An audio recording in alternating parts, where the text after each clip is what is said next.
Hi learners, welcome back to my channel. If you are new, welcome to my channel. I hope you all are doing well. तो आज हम पढ़ेंगे kinetic energy. Kinetic energy का concept जानेंगे, क्या चीज़ है, क्या फॉर्मूला है। तो सारी चीज़ इसके में जो भी है मैं आपको बताने की पूरी कोशिश करूंगा। तो कृपया करके ध्यान से आप सुनिए। Just pay attention. So what is kinetic energy? अगर हम काइनेटिक एनर्जी को डिफाइन करें कि काइनेटिक एनर्जी है क्या, तो काइनेटिक एनर्जी की डेफिनेशन देखा जाए तो the energy possessed bye the body by virtue of its motion on account of its motion. यानी जो बॉडी एनर्जी रखती है, और एनर्जी किस वजह से रखती है, उसके मोशन की वजह से, ऐसी एनर्जी को हम काइनेटिक एनर्जी बोलते हैं। The energy possessed by a moving body. अगर कोई भी बॉडी मोशन में है तो वो जो एनर्जी रखेगी उसको हम बोलेंगे काइनेटिक एनर्जी। अब फॉर एग्जाम्पल आप समझ लीजिए कोई पानी बह रहा है तो उसके पास मोशन है, फ्लो कर रहा है, तो उसके पास है काइनेटिक एनर्जी। ठीक है। अब जैसे कोई गाड़ी मूव कर रही है, कोई ट्रेन ट्रैक पे मूव कर रही है, तो मोशन की वजह से उसके पास काइनेटिक एनर्जी है। कोई रोलिंग बॉल है, वो रोल कर रहा है तो उसके पास मोशन है, तो काइनेटिक एनर्जी है। ठीक। तो इस तरीके से हम काइनेटिक एनर्जी को समझ सकते हैं अपने रियल एग्जांपल्स में। अब जैसे कैरम बोर्ड के ऊपर कोई बॉल मूव कर रही है या कोई भी चीज मूव कर रही है, तो उसके पास भी काइनेटिक एनर्जी है क्योंकि वो मूव कर रही है। अब radiant energy, light energy, electrical energy भी एग्जांपल्स है काइनेटिक एनर्जी की। तो आई होप आपको एग्जांपल से समझ में आ गया होगा व्हाट आई वांट टू से। So the energy possessed bye the body on account of its motion is called kinetic energy. अब काइनेटिक एनर्जी को हम ऐसे भी डिफाइन करते हैं, work done by the moving body. देखिए वर्क डन क्या होता है, वो एनर्जी होती है, जो एनर्जी लगी काम करने में उतना ही वर्क डन हुआ। तो work done by the moving body is also called energy, measure of work done by the moving body. It is also called kinetic energy. That energy is also called kinetic energy. तो इतना आपको समझ में आ गया होगा कि क्या example से क्या डेफिनेशन है। ठीक है। अब हम इसको थोड़ा डिटेल में जानते हैं। तो उससे पहले हम जान लेंगे कि कितनी तरीका की काइनेटिक एनर्जी होती है। तो देखिए तीन तरीका की होती है। अगर आपने कभी देखा हो लेकिन आपने महसूस ना किया हो कि ये काइनेटिक एनर्जी में ये सारी चीजें आती हैं। तो फॉर्म्स ऑफ काइनेटिक एनर्जी अगर हम बोलें, या थ्री टाइप्स ऑफ मोशन जो हम बोलते हैं, जैसे कि ट्रांसलेशनल, रोटेशनल और वाइब्रेशनल। तो उसी तरीके से तीन फॉर्म होती है काइनेटिक एनर्जी की। पहला क्या है? पहला है ट्रांसलेशनल। Translational kinetic energy. ठीक है। तो पहला हम बोल देंगे translational kinetic energy. Translational kinetic energy. दूसरा है रोटेशनल। देखिए अगर आपने मेरे पुराने लेक्चर्स को देखा होगा तो मैंने आपको बताया था कि किस तरीके से मोशन होते हैं, ट्रांसलेशनल और रोटेशनल। तो रोटेशनल भी काइनेटिक एनर्जी होती है। और तीसरी जो है वो वाइब्रेशनल होती है। वाइब्रेशन के थ्रू जो एनर्जी होती है वो होती है वाइब्रेशनल काइनेटिक एनर्जी। अब अगर हम इसको डिफाइन करेंगे तो कैसे डिफाइन करेंगे? Translational kinetic energy. तो ट्रांसलेशनल का मतलब आप समझ गए होंगे कि जो भी मोशन हो रहा है वो एक स्ट्रेट लाइन में हो रहा है। तो हम क्या कह सकते हैं ट्रांसलेशनल काइनेटिक एनर्जी का एग्जांपल अगर हम कहें, सबसे पहले डेफिनेशन जान लेते हैं। तो अगर कोई बॉडी मूव कर रही है, मान लीजिए ये कार है। ठीक है। ये कार है। ये कार अगर मूव कर रही है एक स्ट्रेट लाइन में, तो मोशन जो है इसका एक स्ट्रेट लाइन में हो रहा है, जो कि ट्रांसलेशनल है। और इस मोशन की वजह से जो एनर्जी ये पॉजेस करे हुए है, इसी वजह से इस एनर्जी को हम बोलते हैं ट्रांसलेशनल काइनेटिक एनर्जी।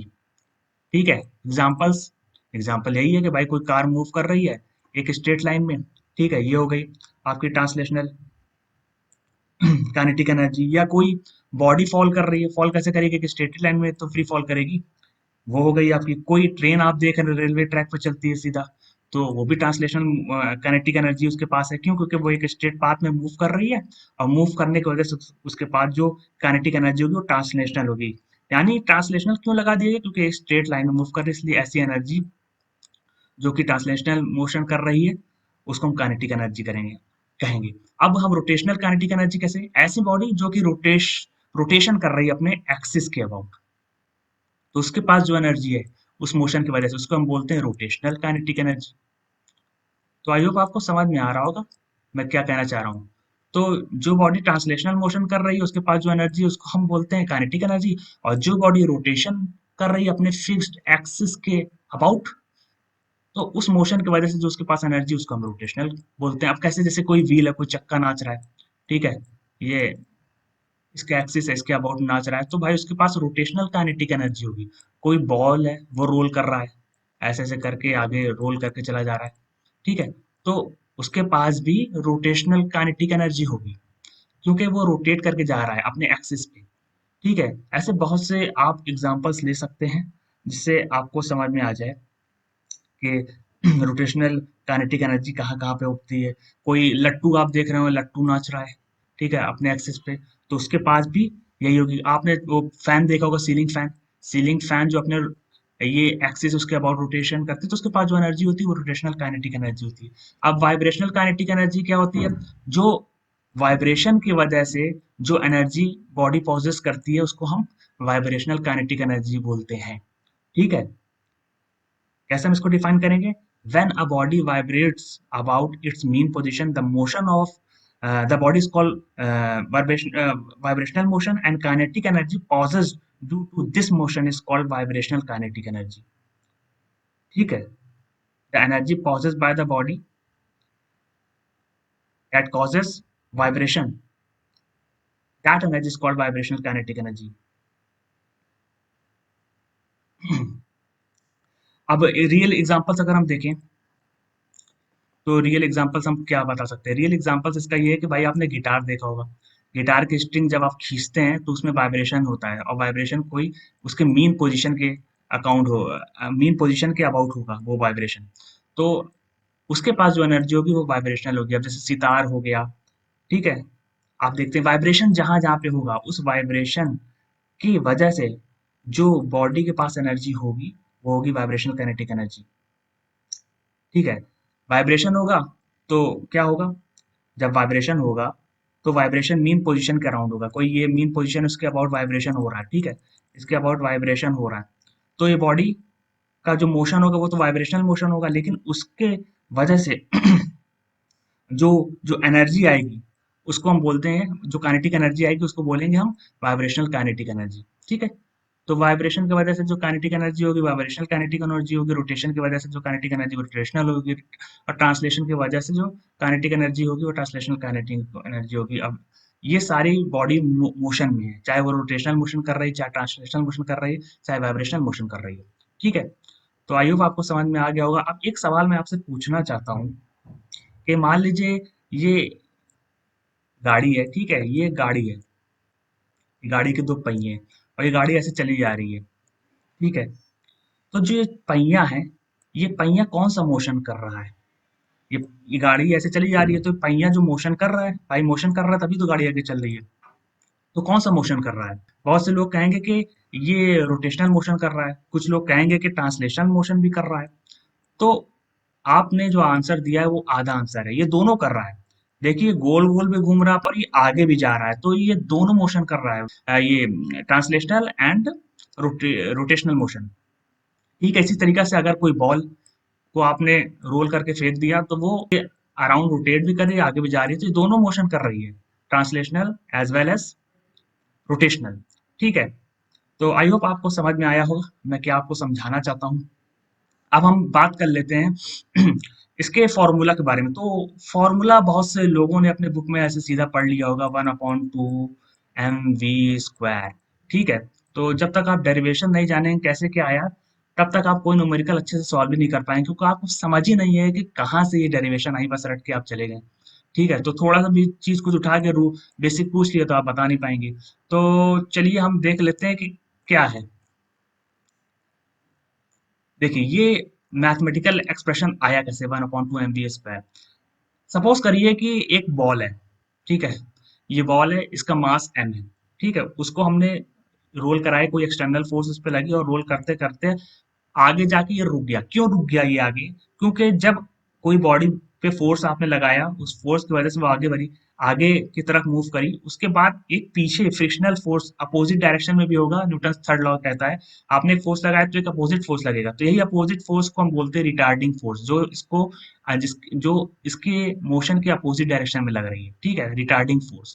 तो ये इसको इसी की वजह से रोक देगी कुछ दूर जाके। मान लीजिए यहाँ पे धक्का लगा और ये एस डिस्टेंस कवर करके यहाँ पे रुक गई, तो यहाँ पे वेलोसिटी इसकी कुछ थी, मान लीजिए v इनिशियल वेलोसिटी, और final velocity v is equal to zero हो गई।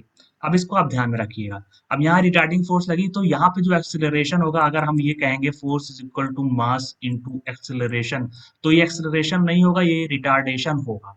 क्योंकि यहाँ पे जो चेंज इन वेलोसिटी आप देख रहे हैं, यहाँ पे वेलोसिटी आपकी एकदम स्टॉप हो गई, जीरो हो गई है, तो यहाँ रिटार्डेशन हो रहा है, यानी यहाँ डी एक्सेलरेशन हो रहा है, यानी यहाँ जो एक्सेलरेशन होगा वो रिटार्डेशन होगा। और जब एक्सेलरेशन निगेटिव दे तो उसको हम रिटार्डेशन बोलते हैं, एक्सेलरेशन नहीं बोलते, यहाँ भी याद रखिएगा। तो यहाँ पे रिटार्डेशन हो रहा है, जो एक्सेलरेशन होगा वो आपका निगेटिव में होगा, क्योंकि यहाँ पे रिटार्डिंग फोर्स लग रही है जिसकी वजह से रुका है। अब बात करते हैं कि फॉर्मूला आया कैसे, एक्सप्रेशन आया कैसे, 1/2 mv²। अब देखिए ये चीज अगर आपने समझ ली होगी जो मैंने समझाई, ये इनिशियल वेलोसिटी है, ठीक है, ये final velocity is equal to zero, S इसका डिस्टेंस और रिटार्डिंग फोर्स एफ लग रही है, अपोजिट डायरेक्शन, मास एम है। मास तो चेंज होगा नहीं, एक ही चीज आगे जाके बढ़ गई है। अब देखिए इक्वेशन ऑफ मोशन। तो मोशन की कुछ इक्वेशन होती है, अगर आपने इसको पहले सुना होगा, तो एक इक्वेशन हम उठाते हैं, वी स्क्वायर यानी final velocity square minus initial velocity square, ठीक है, is equal to 2a s। s क्या है, डिस्टेंस, a क्या है, एक्सेलरेशन, v क्या है, फाइनल वेलोसिटी, और u क्या है, इनिशियल वेलोसिटी। तो इनिशियल वेलोसिटी यहाँ पर क्या है, u है, v कुछ वेलोसिटी के साथ ये मूव किया, तो यहाँ पे v रख दिया हमने, ठीक है, u के जगह पे हमने v रख दिया, ये हमारी इनिशियल वेलोसिटी है, ये हमारी फाइनल वेलोसिटी है। तो इनिशियल वेलोसिटी क्या है, u is equal to v, ठीक है, कुछ वेलोसिटी के साथ ये आगे मूव किया। फाइनल वेलोसिटी क्या है यहाँ पे, ये फाइनल वेलोसिटी हमारी जीरो हो गई, तो जीरो उठा के यहाँ पे v पे के जगह पे रख दिया, तो ये सीधा सीधा जीरो हो गया, ये v स्क्वायर हो गया, 2a एक्सेलरेशन, और s यहाँ पे कितना दिया, कितना डिस्टेंस मूव किया था, s है तो s ही रख दिया, 2as।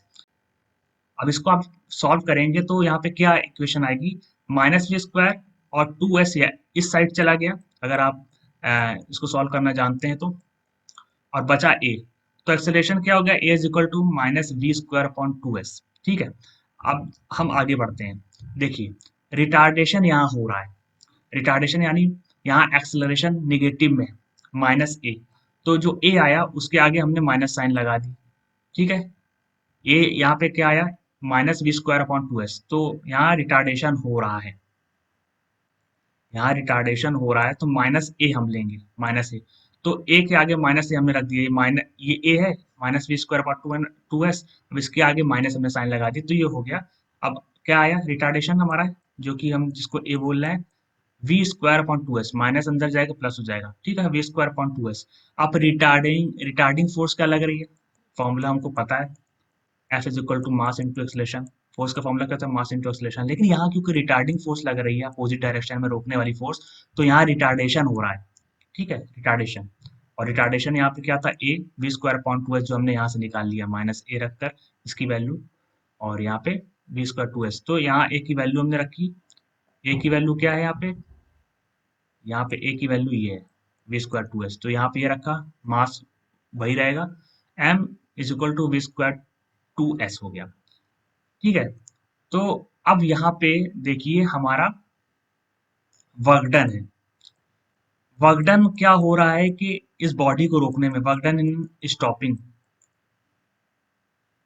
वर्क डन क्या होता है, फोर्स इनटू डिस्प्लेसमेंट, जो कि एस होता है, ठीक है, एस। अब यहाँ डिस्प्लेसमेंट डिस्टेंस के बराबर ही एस, तो यहाँ पे रिटार्डिंग फोर्स जो आ रही थी हमारी, ये रिटार्डिंग फोर्स है एफ, ठीक है, तो एफ को इसमें जब रखोगे तो क्या आएगा, M V square upon 2s, और ये s फिर मल्टीप्लाई कर दीजिए इसमें, यहाँ s, ठीक है, एस एस गया, ठीक है, तो ये क्या बचा, एम वी स्क्वायर अपॉन 2, तो आ गया आपका kinetic energy 1/2 M V square, ठीक है। वर्क डन आप हमने पहले ही आपको बताया था, जितना वर्क डन हुआ उतनी ही आपकी काइनेटिक एनर्जी हुई, वही हमने डेफिनेशन में बताई थी, kinetic energy is a measure of work done by the moving body, work done in stopping the body, ठीक। जितना वर्क डन हुआ उतनी एनर्जी हुई, और वही एनर्जी को हम बोलेंगे क्या, काइनेटिक एनर्जी। काइनेटिक एनर्जी, तो काइनेटिक एनर्जी आपकी क्या हो गई, यहाँ पे अगर हम देखें, काइनेटिक एनर्जी हो गई आपकी 1/2 mv²। ठीक है, तो ये आ गया आपका फॉर्मूला। यूनिट क्या होगी, यूनिट जूल होगी। जितनी भी एनर्जी उनकी यूनिट जूल होती है। कैसे आई जूल, ऐसे देख लीजिए, मास क्या होता है, मास केजी होता है। वेलोसिटी क्या होता है, मीटर पर सेकंड। अब यहाँ साइन क्या है, स्क्वायर, तो मीटर स्क्वायर हो गया और पर सेकंड स्क्वायर हो गया, और ये तो कांस्टेंट है। तो ये क्या होता है, केजी मीटर पर सेकंड स्क्वायर क्या होता है, जूल। तो आ गई काइनेटिक एनर्जी की यूनिट जूल। ठीक है, तो इतना आपको समझ में आ गया होगा। अब हम जान लेते हैं relation between momentum and kinetic energy. देखिए, अगर आपने पहले पढ़ा था, मेरे लेक्चर को सुना होगा, तो हमने बताया था लीनियर मोमेंटम का फॉर्मूला क्या होता है, मास इनटू वेलोसिटी। ठीक है, mass into velocity, P linear momentum, M mass velocity, ये इसका फॉर्मूला है। ठीक है, अब काइनेटिक एनर्जी का फॉर्मूला क्या है, अगर ये दूसरी इक्वेशन है और ये पहली इक्वेशन है, 1/2 mv², अभी हमने जाना ये काइनेटिक एनर्जी है। ठीक है, अब इसको हम थोड़ा सा एडजस्ट करेंगे। अब हम इसमें, इस इक्वेशन में हम m अपॉन m मल्टीप्लाई कर देंगे। ये देखिए, हमने मल्टीप्लाई कर दिया, सिर्फ हम एडजस्टमेंट करने के लिए, रिलेशन फाइंड करने के लिए कि लीनियर मोमेंटम और काइनेटिक एनर्जी के बीच में क्या रिलेशन है। तो जब हमने मल्टीप्लाई किया तो क्या हो जाएगी ये इक्वेशन, m स्क्वायर हो जाएगी, यहाँ m, m² v² upon 2m। ठीक है, अब mv हम यहाँ पे लिख चुके हैं, p is equal to mv होता है, तो यहाँ m² v², तो ये क्या हो जाएगा, p² हो जाएगा। ठीक है, p is equal to mv होता है, तो यहाँ p² हो जाएगा, नीचे 2m हो जाएगा। ठीक है, अब यहाँ पे देखिए, काइनेटिक एनर्जी हमारी क्या हो गई, ठीक है, काइनेटिक एनर्जी क्या हो गई हमारी, p² अपॉन 2m हो गई।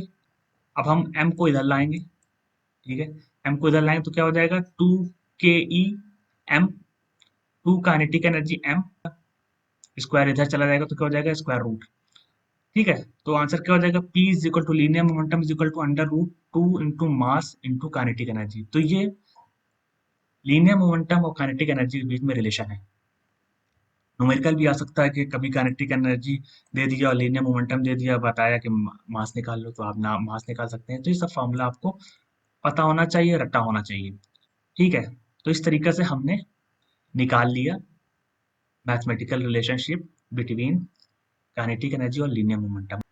अब एक चीज मैं आपको समझाना चाहता हूँ कि अगर कोई ऑब्जेक्ट काम कर रहा है, तो वो काम करने के समय वो अपनी एनर्जी को लूज करता है, और उसी समय ऑब्जेक्ट जिस पे काम हुआ वो एनर्जी गेन कर रहा है।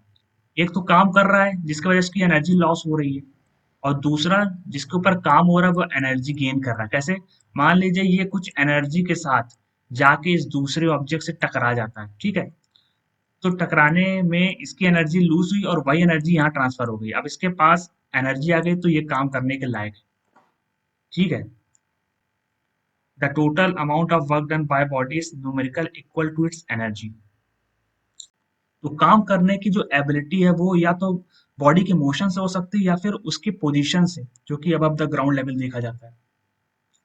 तो आई होप लर्नर्स आपको ये समझ में आया होगा, जो मैंने समझाने की आपको कोशिश करी। अगर आपको कोई भी क्वेरी है तो आप कमेंट में लिख के पूछ सकते हैं, मैं कोशिश करूंगा कि उसको आंसर करूं। और कोशिश करिए इससे जुड़े न्यूमेरिकल्स आप सॉल्व कर सकें, ताकि जो एग्जाम में आप उसको सॉल्व कर सकें। और भी मैं वीडियो लेकर आऊँगा। अगर ये आपको वीडियो अच्छी लगी हो तो प्लीज़ इसे लाइक करें, and don't forget to press the bell notification so that you can get the latest updates. और please keep watching and supporting. So I will see you in the next video, till then good bye.